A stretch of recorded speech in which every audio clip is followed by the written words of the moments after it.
"Could you please step to the side?" The guard's voice rang out amid the red dust tension of the Eagle Pass checkpoint.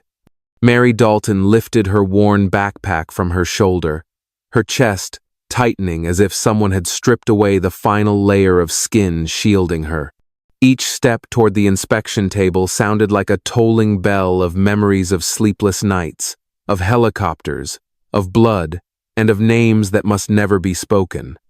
She knew this moment would come, but she never guessed it would be today. And she certainly never imagined it would begin with what seemed like an innocuous request.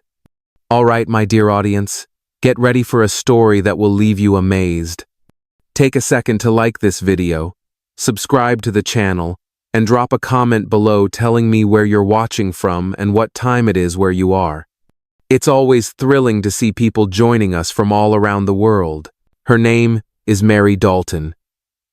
A name no one remembers, never uttered in military hall speeches or emblazoned on ceremony banners. Yet 3 years ago, that name was whispered in the hallowed corridors of Central Command, bolded on classified operational reports, accessible only to the highest security clearances. Mary was commander of SEAL Team 9, a covert unit so secret its very existence was routinely denied, even within the service. She has operated where no map marks the ground, in regions only visible to spy satellites, where an enemy's breath can sometimes be felt without looking. In southern Afghanistan, Mary led her team into a desert prison compound holding 4 American hostages for 92 days. They exfiltrated under fire, scaling razor wire fences and navigating mine-riddled terrain by night. Not a single casualty, no one left behind, and no one was ever allowed to speak of it. But for people like her, valor was never a shield.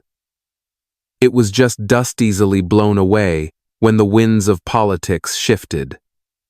A 4-hour internal review ended Mary's 19 years of service. No scandal, no clear wrongdoing, just certain conduct deemed incompatible with joint operational protocols scrawled in official paperwork. She knew it was wrong, but she also knew what would happen if she appealed. Another red stamp on her file, yet more grounds to destroy her life's work. So she chose to withdraw. She carried nothing but an old rucksack with a few worn field uniforms, essential survival gear her muscles and habits refused to give up, and the one item she could never abandon, her Medal of Honor case. She never wore it, never displayed it. It lay hidden in a sewn-in pocket of her pack, a private secret between her and her past. Life after the military was a void. Mary refused benefits, kept her distance from veteran circles. She rented short-term rooms along the Texas-New Mexico border, picked up odd manual labor jobs under an alias. She learned to pass each day without leaving a trace. Deep breathing exercises before bed replaced the helicopter rotor wash that once lulled her to sleep. The scars on her mind were different, cannot be stitched, cannot be erased, only endured. People imagine ex-operators returning to civilian life as isolated, unable to fit in. But for Mary, isolation was a choice.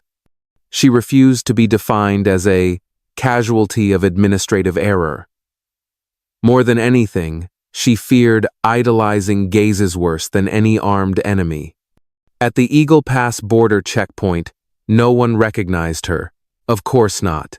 No uniform, no insignia, just a middle-aged woman whose rigid posture and hollowed eyes made others uneasy. Yet that invisibility became her perfect camouflage. She was nobody special. And she learned to live that way quietly, watchfully, never letting anyone in. What Mary never expected was that life has a way of forcing us to confront our true selves. Through the smallest of incidents, like a random inspection at the border, or a backpack opened in the wrong compartment, she would once again face the past she'd buried for 3 years. Not with weapons, not with protest, but with something far smaller, a weathered metal star bearing words every service member understands without reading aloud. The Eagle Pass checkpoint isn't designed for courtesy. It's built to exclude, not welcome. Razor wire fences tower overhead. Slow pan cameras scan every face, every footstep. Here, anyone who crosses is treated as a potential threat. Mary had stood in line for nearly 50 minutes when a young guard pointed at her. "Ma'am, step out of line." His words were flat, but his gaze betrayed his a cold look, hunting for someone weaker so he could assert his power. She said nothing. She simply slung her pack back onto one shoulder and stepped aside. A slight movement, but one that carried echoes of her old life. Decisive, precise, economical of motion. It's easy to mistake habit for bravado. She wasn't trying to show off some routines can't be erased, like the way a warrior learns to size up every exit the moment they enter a room. "Right here," another officer said, flipping her pack onto the inspection table. "A minimalist lifestyle, I see," he sneered, pulling out each item as if presenting them in a carnival sideshow. A small tactical knife, a water filter, paracord neatly coiled in its pouch. "Planning your next survival show?" chimed in a young female officer, her grin stretching wide to her cheekbones as she looked at her colleagues for laughs. And they obliged. Mary remained silent, standing with arms relaxed at her sides, eyes fixed downward at the table rather than on them. Inside, though, she felt as if a sharp fingernail had grazed her heartless anger than weary resignation. This was all too familiar. When she'd been a trainee, C-loan of the few women she'd heard variations on the same jeers. "You'll quit before long." "Here for the PR, right? Wait till you see real blood." Back then, Mary learned this truth. The more you argued, the more you became their target. But when she stayed silent, they grew uneasy not because she threatened them, but because they couldn't read her. That feeling returned now, but without the old fire. Just a reopened wound, bleeding quietly out of sight. "What's that cord 40ing up bears?" the young guard mocked, brandishing her paracord like a trophy. Another held up her knife, squinting. A kitchen tool or a weapon of resistance? Laughter rippled through Thema blend of challenge and contempt. She knew exactly how they saw her, a lone, middle-aged woman, not carrying a suitcase, not dressed for business. Everything about her screamed, different, easy to dismiss. To them, she wasn't a threat, just low-hanging fruit. What they didn't know, what they never asked, was that every item on that table had its purpose. Nothing chosen for convenience, nothing superfluous. Each tool formed part of a survival kit built over years. In an environment where one small misstep could mean death, kit selection wasn't a hobby, it was instinct. And now, the very gear that once saved her under fire on battlefields no one speaks of was a punchline at a domestic checkpoint. A knot of sorrow tightened in her throat, but she swallowed it down. It wasn't anger, it was grief. Grief that the very people entrusted with safety were so busy flexing authority they'd forgotten the basic dignity owed to another human being. They didn't know. And they didn't want to. Mary thought of fallen comrades, the names now engraved in military cemeteries. They too had been judged by appearances, by silence, by their refusal to boast. Yet it was that silence that gave them strength. True courage, she'd learned, isn't found in loud boasts, it belongs to those who need no words at all. One guard upended the bottom of her pack, as if hunting for some hidden secret. Mary stayed still. Her heart didn't race, it sank deeper, as though she already knew what was coming. And she knew better than anyone. Once your past is yanked back into the light, nothing ever remains the same. The eldest guard on duty, a man with silver-gray hair and reading glasses perched atop his cap, was the only one who hadn't joined in the mockery. From the start, he'd simply stood back, observing Mary with a different gaze, less ridicule, more caution, not suspicion exactly, but as if some memory was stirring to life. As the younger guards rifled through her exterior pockets, he bent forward quietly and placed his hand on the inner lining where no one was looking. His fingertips brushed against a rough patch of stitching that didn't match the factory seams, as though someone had hastily sewn it by hand. Something was off, and the intuition of a man who had worn the uniform for years would not let him ignore it. He slipped his hand deeper into that seam and felt the solid edge of a metal object slim, weighty, and sturdy, as though forged on a battlefield. With a gentle motion, he drew back the fabric lining. There was a soft rustle. A corner of shining metal appeared caught by the overhead lamp's glare in a brief flash. Time seemed to stretch and slow. The old guard withdrew the object. It fit snugly in his palm. There was no need to read the engraved words. No need to ask. Simply seeing the five-pointed gold star encircled by a laurel wreath, its ribbon of shimmering light blue, it spoke volumes. The Medal of Honor. Silence rippled outward like a shockwave without sound. No one needed to speak. The laughter and mocking comments drained away, as if someone had cut the power mid-act. No one dared move. The soft scratch of boots ceased. The crackle of the corner radio suddenly felt out of place. A female officer drew a sharp breath, eyes wide as though she'd witnessed a forbidden truth. The youngest guard, the one still fingering Mary's tactical knife, suddenly bowed his head, as if jolted awake. His gaze locked on the metal and would not shift. Someone behind him whispered, How does she have this?" Not meant to insult, the question nevertheless said it all. They had never imagined that this quiet, slight woman who'd offered no resistance bore the highest honor the United States Army could bestow. Mary stood motionless as the old guard cradled the medal in both Hanshi's fingers, trembling not with fear but with reverence. His face softened, as if a mask had been lifted. He looked up at Mary and saw what he had only faintly suspected, a leader who commanded respect without raising her voice. He glanced at his fellow officers, then back to the medal in his palmas, though contrasting two worlds, one where her survival gear was subject to mockery, and another where those same items had once made the difference between life and death. Another officer stepped closer and asked in a hushed tone, "Is it real? Could it be a fake?" The old guard simply shook his head, wordlessly. The proof lay in the craftsmanship, in the handcrafted details, and in Mary's unflinching calm. She needed no one to validate its worth. Slowly, the onlookers shifted their attention from snickers to solemn witness. Some stepped back, others moved forward. An invisible realignment took place from seeing this as entertainment to recognizing something far greater than themselves. Mary's eyes flicked to the medal in the old guard's hand. For an instant, her gaze softened, then she resumed her quiet composure. No one spoke, yet everyone understood. This moment would change everything, not just how they viewed her, but how they viewed one another and themselves.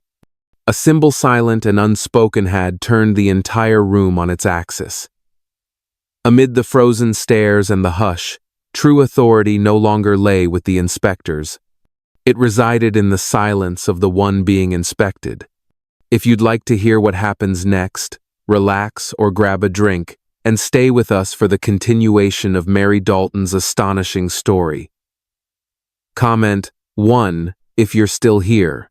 Mary said nothing the moment they discovered the medal. She did not brush her hand aside, offer any reaction. She simply stood still, like a tree that has weathered too many storms. Yet her eyes calm and cold as Riverstone caused the elderly guard holding the Medal of Honor to step back as if afraid of dropping something sacred. She reached slowly for her backpack. Every motion was measured down to her breath. After a long, silent beat, she spoke. Not loudly, not harshly, but clearly, each word cutting into the listener's flesh. X-ray Bravo 7719, Phoenix Drop, Night Echo, Omega 12. No one in the room grasped the full meaning. But they all understood one thing.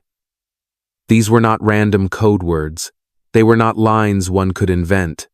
No one was acting, they were hearing the voice of someone who had lived in the shadows, who served a country that often forgot her name. Colonel Carl Monroe, commander of the checkpoint, felt his entire body slump. The names Mary had spoken, he had heard them before. Not on public reports, not on television, but in command eyes-only files reserved for those sworn to protect the nation, even if it meant absolute silence. He said nothing. He turned and strode into the operations room, closing the door behind him. Those left behind stood frozen. No one dared touch her pack. No one dared even breathe. Carl lifted the special phone beside the radio. He keyed 3 security codes to reach headquarters the national command level, bypassing local channels. The bleep sounded dryly. Then a man's voice came on the line. No greeting, no question, just, "Passcode?" Carl gave it. The reply came faster than he expected. "It's real. Let her go. Immediately. No entries, no reports, no further questions." Carl froze. The voice on the other end was not local security, but someone whose signature he'd seen only on nationwide deployment orders, perhaps from the Pentagon, perhaps the CIA, perhaps something even higher. He hung up. Only then did he allow himself to turn back. When he re-entered the checkpoint, the entire room seemed to hold its breath. Mary still stood where she'd been. She did not look at him. She did not need to. She was accustomed to the way things shifted on a single order like a nameless military routine. Carl stepped forward and spoke so quietly only Mary could hear, each word carrying its full weight. "Orders from Washington. You're cleared to leave. Immediately. No more questions." Those words from the stunned onlooker's perspective felt like a pair of handcuffs clicking open. Nobody spoke. Yet from the bowed heads, everyone understood. Mary was never the one at fault with her. It was their own assumptions that had been wrong. Mary gave a small nod. She neither rejoiced nor retreated. It was merely a habitual gesture she must have made countless times before, at some undisclosed military airstrip in some unnamed country, where decisions were made in utter silence. The elderly guard still held the medal in his hands. Now he stepped forward, cupping it gently, as one holds a treasure beyond measure. Wordlessly, he placed it back inside her hidden compartment, eyes moist, failing as apology. Mary re-secured the medal. Her movements were slow and meticulous, as though she understood that while one cannot always hide the past, one can at least choose how to carry it. Then, with no escort and no barrier, she turned her back and walked past the inspection line. Her worn boots tapped the tile floor in the faintest of rhythms, but for every person left behind, those steps echoed loudly in their minds. A single woman once a ghost on the battlefield, yet here again, revealed by nothing more than a silent command and a small piece of metal. And just like that, the Eagle Pass checkpoint would never be the same again. Mary did not hurry. She calmly restitched her backpack's zipper with steady hands, as if every motion carried weight. On her shoulder, the frayed strap bore a neat, hand-sewn repair proof of a person who lived by one rule: preserve what still serves, and never flaunt what once saved you. As she turned and walked toward the exit, the checkpoint still held its breath. No one ordered her to stop. No one felt confident enough to speak. The security officers, just minutes before mocking the survival gear in her packno, stood frozen, their gazes finally on her, not in interrogation, but in deep curiosity. Yet no one dared ask a question. She passed the young officers. A few lowered their heads very slightly, not out of duty but instinct. Something in them had shifted, not by rank or post, but by the silent presence of someone who put honor above all else. At the end of the hall hung the American flag, its faded wood frame and soft folds catching the overhead light. As Mary stepped beneath it, a cool draft drifted in through the open door, and the flag swayed, as if it, too, understood what had just occurred. An older veteran who had manned the station since dawn quietly approached the still frozen young guard. He did not lecture or scold. He simply laid a hand on the young man's shoulder and whispered, "My grandson was a Marine. If he ever met the woman you just saw, he'd honor her for life." The young guard did not reply. His chest rose and fell. His fist clenched the brim of his cap. In his eyes, the emotion was not fear but awakening. In that space, the air began to change. A lieutenant who earlier had joked, "That blade's for cooking?" now leaned back against the brick wall, hands folded, as if steadying himself. Mary's silence had forced them to listen to themselves. Behind them, Commander Monroe stood with his hands clasped behind his back, watching Mary's retreating figure.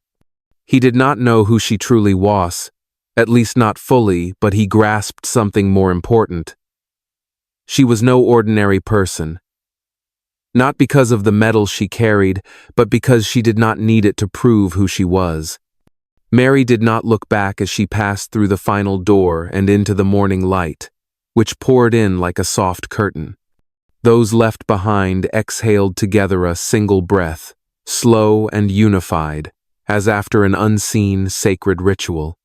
A young staffer quietly approached the old veteran who had unearthed her medal. In a hushed tone, careful not to shatter the moment, she asked, "Sir, what do you think she's been through?"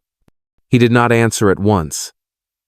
He looked at his own palm, the same hand that, moments before, had held the Medal of Honor lighter than expected, yet bearing an incomprehensible weight. "It's not what," he finally said. "It's who. A person like her lives not to recount her deeds but to protect those who never knew they were protected."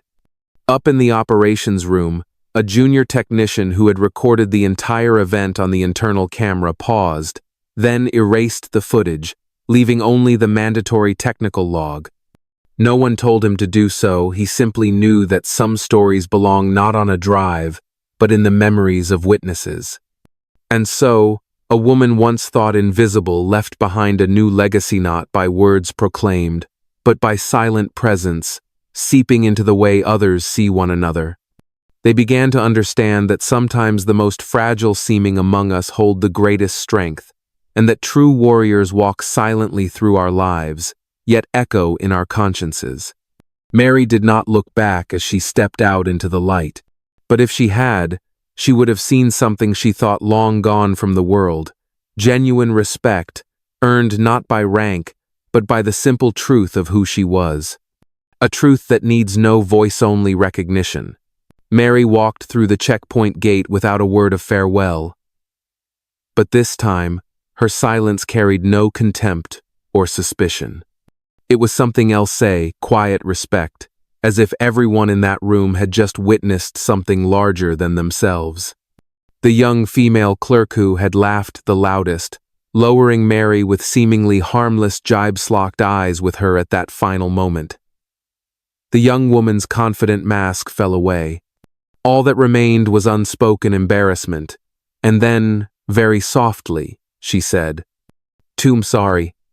Mary did not reply. She merely nodded once, slowly.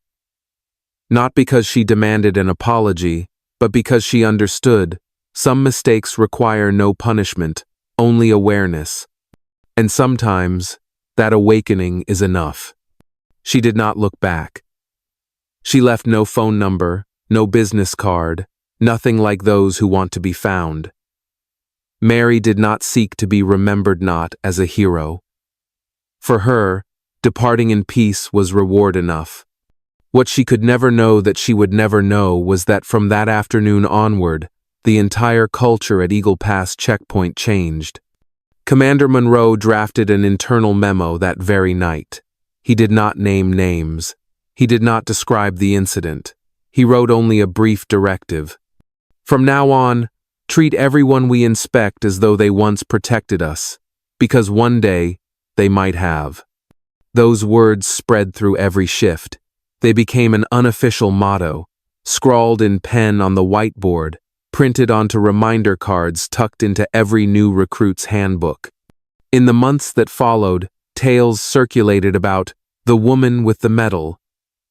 Versions varied. Some said she was a senior SEAL. Others claimed she'd rescued an ambassador. Some whispered that she was in hiding after being betrayed by her own government.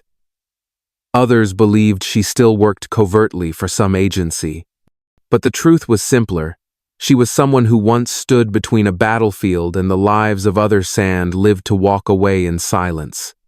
One young guard who had mocked her later changed careers, not because he was punished, but because he could no longer look at people the same way. I used to think I knew what courage meant, he wrote in his resignation, but now I know courage needs no audience. It only needs respect. There is no photograph of Mary's departure, no selfies snapped, no video clips recorded. That is precisely what made her story legendary. Legends do not live in data, they live in the way people begin to see one another differently. Mary continued south, into a Texas desert sunset that fell like a thin blanket across the sand. Someday, she might reappear at a small-town diner, a bus stop, a remote aid station. No one can say for sure, but everyone who ever met her, even once, learned something. Honor does not need to hang from your chest. It lives in your actions, in the way a person endures without complaint, in how they pass through our lives, leaving behind a silence that can change everything. Thank you for listening to Mary Dalton's story. If it moved or inspired you, please leave a comment below. Let us know where and when you're watching from. Don't forget to subscribe to the channel so you won't miss future deeply inspiring stories like this. And if you know someone in the US, a friend, a family member, a veteran, please share this video with them. They, too, may have walked a path like Mary's. Because there are silent heroes walking among us every day, and we only need to learn to recognize them.